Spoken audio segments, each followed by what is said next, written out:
എല്ലാവർക്കും ലേണിംഗ് ഹബിൻ്റെ പുതിയ വീഡിയോയിലേക്ക് സ്വാഗതം. 10ാം ക്ലാസ്സിലെ കുട്ടികളെല്ലാവരും പഠനത്തിൻ്റെ അവസാന ഘട്ടത്തിൽ ആയിരിക്കുമല്ലേ? നിങ്ങൾക്ക് ഏറെ പ്രയോജനകരമായ ഒരു ക്ലാസ്സാണിത്. 2024 സോഷ്യൽ സയൻസിൽ ചോദിച്ച ആദ്യ 14 ചോദ്യങ്ങളും ഉത്തരങ്ങളുമാണ് ഈ ക്ലാസ്സിൽ ഉൾപ്പെടുത്തിയിരിക്കുന്നത്. വീഡിയോ മുഴുവനും സ്കിപ്പ് ചെയ്യാതെ കാണുക. ഇനിയും സബ്സ്ക്രൈബ് ചെയ്യാത്തവരുണ്ടെങ്കിൽ സബ്സ്ക്രൈബ് ചെയ്യുക, ലൈക്ക് ചെയ്യുക, ഷെയർ ചെയ്യുക. പോകാം ഒന്നാമത്തെ ചോദ്യത്തിലേക്ക്.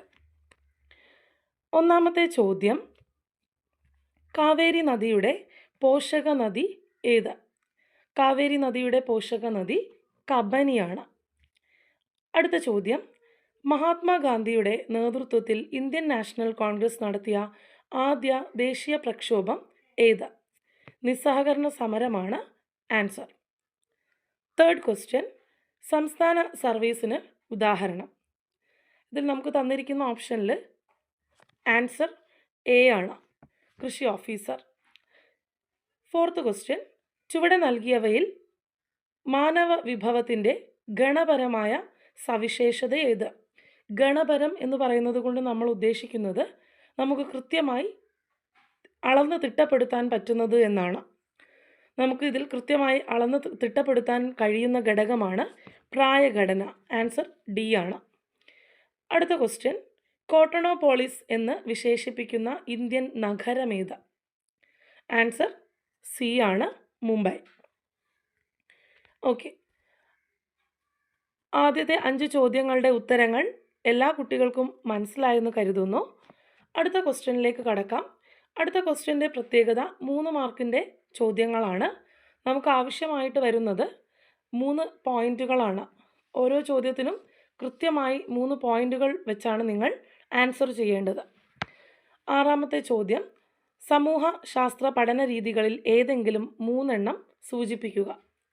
ഇതിൻ്റെ ആൻസറായിട്ട് വരുന്നത് സോഷ്യൽ സർവേ, അഭിമുഖം, നിരീക്ഷണം തുടങ്ങിയവയാണ്. 7ാമത്തെ ക്വസ്റ്റ്യൻ, വിവരാവകാശ നിയമത്തിൻ്റെ ലക്ഷ്യങ്ങൾ പട്ടികപ്പെടുത്തുക. വിവരാവകാശ നിയമം കൊണ്ട് പ്രധാനമായും ഉദ്ദേശിക്കുന്നത് 3 കാര്യങ്ങളാണ്. അഴിമതി നിയന്ത്രിക്കുക, ഉദ്യോഗസ്ഥർക്കിടയിൽ ഉത്തരവാദിത്വ ബോധം ഉണ്ടാക്കുക, ഗവൺമെൻറ്റിൻ്റെ പ്രവർത്തനങ്ങൾ സുതാര്യമാക്കുക. ഇത് 3 നമ്മുടെ ആൻസറായിട്ട് വരുന്നത്. അടുത്ത ചോദ്യം 8ാമത്തെ ചോദ്യമാണ്, പശ്ചിമ അസ്വസ്ഥത എന്നാൽ എന്ത്? പശ്ചിമ അസ്വസ്ഥത എന്നതുകൊണ്ട് നമ്മൾ ഉദ്ദേശിക്കുന്നത് ശൈത്യകാലത്ത് മെഡിറ്ററേനിയൻ കടലിൽ രൂപപ്പെടുന്ന ന്യൂനമർദ്ദം ഇന്ത്യയിലേക്ക് നീങ്ങുകയും അങ്ങനെ ശൈത്യകാലത്ത് ഇന്ത്യയുടെ ഉത്തര സമതല മേഖലയിൽ പ്രത്യേകിച്ചും പഞ്ചാബ് പ്രദേശങ്ങളിൽ മഴ ലഭിക്കുന്നതിന് കാരണമാവുകയും ചെയ്യുന്നു. ഇതിനെയാണ് നമ്മൾ പശ്ചിമ അസ്വസ്ഥത എന്ന് വിശേഷിപ്പിക്കുന്നത്.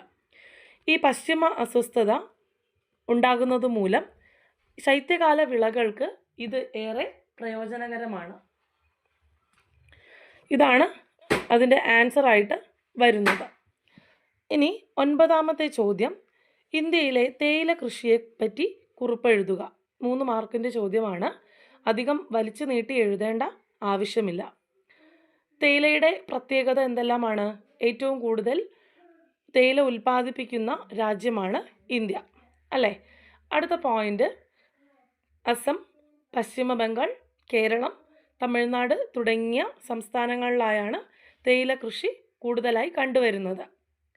തേയില കൃഷിയുടെ വളർച്ചയ്ക്ക് ആവശ്യമായിട്ടുള്ള ഘടകങ്ങൾ 200 മുതൽ 250 സെൻറ്റിമീറ്റർ മഴയും അതോടൊപ്പം തന്നെ 25 ഡിഗ്രി മുതൽ 30 ഡിഗ്രി താപനിലയുമാണ് ആവശ്യമായി വരുന്നത്.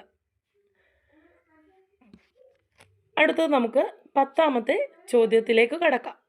10ാമത്തെ ചോദ്യം, മാനവ വിഭവശേഷി മെച്ചപ്പെടുന്നത് കൊണ്ട് ഉള്ള 3 പ്രയോജനങ്ങൾ വിശദീകരിക്കുക. മാനവ വിഭവശേഷി മെച്ചപ്പെടുന്നത് കൊണ്ടുള്ള പ്രധാനപ്പെട്ട ഗുണങ്ങൾ എന്ന് പറയുന്നത് തൊഴിലാളികളുടെ ഉൽപ്പാദനക്ഷമത വർദ്ധിപ്പിക്കാൻ സാധിക്കുന്നു. 2, സാമ്പത്തിക അന്തരം കുറയ്ക്കാം. 3, സംരംഭകത്വം മെച്ചപ്പെടുത്താം. ഈ 3 പോയിൻറ്റുകൾ എഴുതിയാൽ നമുക്ക് 3 മാർക്ക് സ്കോർ ചെയ്യാവുന്നതാണ്. അടുത്ത ചോദ്യം, എ കോളത്തിന് അനുയോജ്യമായി ബി കോളം ക്രമപ്പെടുത്തി എഴുതുക. എ കോളത്തിൽ തന്നിരിക്കുന്നത് വൈകുണ്ഠസ്വാമികളാണ്. അദ്ദേഹത്തിൻ്റെ പ്രസ്ഥാനമാണ് സമത്വ സമാജം. ഓക്കെ, നെക്സ്റ്റ് അയ്യങ്കാളി, അദ്ദേഹത്തിൻ്റെ പ്രസ്ഥാനമാണ് സാധുജന പരിപാലന സംഘം. നെക്സ്റ്റ് പണ്ഡിറ്റ് KP കറുപ്പൻ, അരയ സമാജം. വക്കം അബ്ദുൾ ഖാദർ മൗലവി, തിരുവിതാംകൂർ മുസ്ലിം മഹാജനസഭ. ഇതാണ് ഇതിൻ്റെ ആൻസർ ആയിട്ട് വരുന്നത്. നെക്സ്റ്റ് 12ാമത്തെ ക്വസ്റ്റ്യനിലേക്ക് കടക്കുകയാണ്. ബ്രിട്ടീഷുകാർക്കെതിരായ സമരത്തിൽ ഉപ്പ് പ്രധാന ആയുധമായി തിരഞ്ഞെടുക്കാൻ ഗാന്ധിജിയെ പ്രേരിപ്പിച്ച ഘടകങ്ങൾ ഏതെല്ലാം?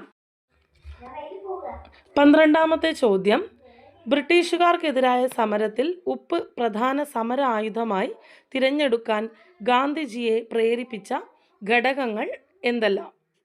അതാണ് നമ്മുടെ ചോദ്യം.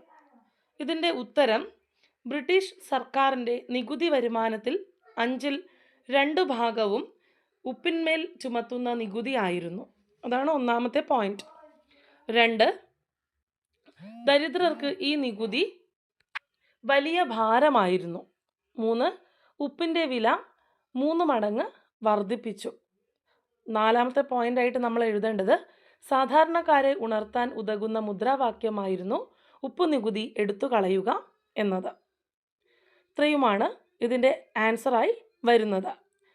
നിങ്ങൾക്കിവിടെ കാണാം 4 മാർക്കിൻ്റെ ചോദ്യമാണ്. 4 പോയിൻ്റാണ് നമ്മളിവിടെ എഴുതേണ്ടത്. ചോദ്യത്തിനനുസരിച്ച് മാത്രം നമ്മൾ ഉത്തരം എഴുതാൻ ശ്രമിക്കുക. അടുത്ത ചോദ്യം 13ാമത്തെ ചോദ്യമാണ്.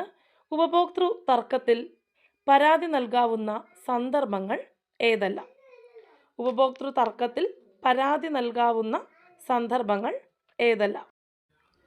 ഇതിൻ്റെ ആൻസർ വിലയ്ക്ക് വാങ്ങിയ സാധനത്തിന് കേടുകൾ, പോരായ്മകൾ തുടങ്ങിയവ സംഭവിക്കുക, വിവിധ സർക്കാർ ഇതര സ്ഥാപനങ്ങളിൽ നിന്നും ലഭിച്ച സേവനത്തിന് പോരായ്മകൾ ഉണ്ടാവുക, 3, നിയമാനുസൃതം രേഖപ്പെടുത്തിയിട്ടുള്ളതോ നിർണയിക്കപ്പെട്ടിട്ടുള്ളതോ ആയ വിലയേക്കാൾ കൂടുതൽ തുക ഈടാക്കുക, മായം ചേർക്കൽ നിരോധന നിയമം ലംഘിക്കുക തുടങ്ങിയ സന്ദർഭങ്ങളിൽ നമുക്ക് ഉപഭോക്തൃ കോടതിയെ സമീപിക്കാവുന്നതാണ്.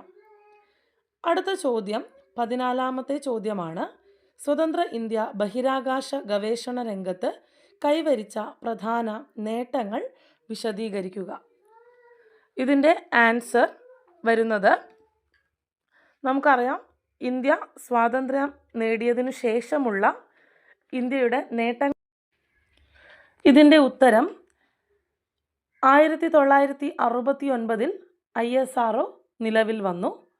ഇന്ത്യയുടെ ആദ്യത്തെ ഉപഗ്രഹമായ ആര്യഭട്ട 1975 വിജയകരമായി വിക്ഷേപിച്ചു. National remote sensing agency, physical research laboratory തുടങ്ങിയവ നിലവിൽ വന്നു. മാത്രമല്ല ഇന്ത്യ വികസിപ്പിച്ച മിസൈലുകളാണ് അഗ്നി, പൃഥ്വി തുടങ്ങിയവ. അതുപോലെ തന്നെ നമുക്ക് ഈ ഒരു ഭാഗത്ത് ആഡ് ചെയ്തു കൊടുക്കാവുന്ന പോയിന്റുകളാണ് ചാന്ദ്രയാൻ, മംഗൾയാൻ ദൗത്യങ്ങളോടെ ഇന്ത്യ ബഹിരാകാശ പര്യവേഷണങ്ങളുടെ പുതുയുഗത്തിലേക്ക് പ്രവേശിച്ചു. ഇത്രയുമാണ് ഈ ഭാഗത്ത് നമ്മൾ ആൻസറായി നൽകേണ്ടത്. എല്ലാ വിദ്യാർത്ഥികൾക്കും നമ്മുടെ ഇന്നത്തെ ക്ലാസ് പ്രയോജനപ്പെട്ടു എന്ന് കരുതുന്നു. ഇന്നത്തെ ക്ലാസ്സിൽ നമ്മൾ ചർച്ച ചെയ്ത ചോദ്യങ്ങളിൽ ഏതെങ്കിലും സംശയങ്ങളോ മറ്റോ ഉണ്ടെങ്കിൽ നിങ്ങൾക്ക് താഴെ കാണുന്ന കമൻറ്റ് ബോക്സിൽ രേഖപ്പെടുത്താവുന്നതാണ്. അതിനുള്ള ഉത്തരങ്ങൾ നൽകുന്നതാണ്. മാത്രമല്ല തുടർന്നുള്ള ക്ലാസ്സുകൾ ലഭിക്കുന്നതിനായി ദയവായി സബ്സ്ക്രൈബ് ചെയ്യുക, ലൈക്ക് ചെയ്യുക, അതോടൊപ്പം തന്നെ നിങ്ങളുടെ കൂട്ടുകാർക്ക് ഷെയർ ചെയ്യുക. നന്ദി.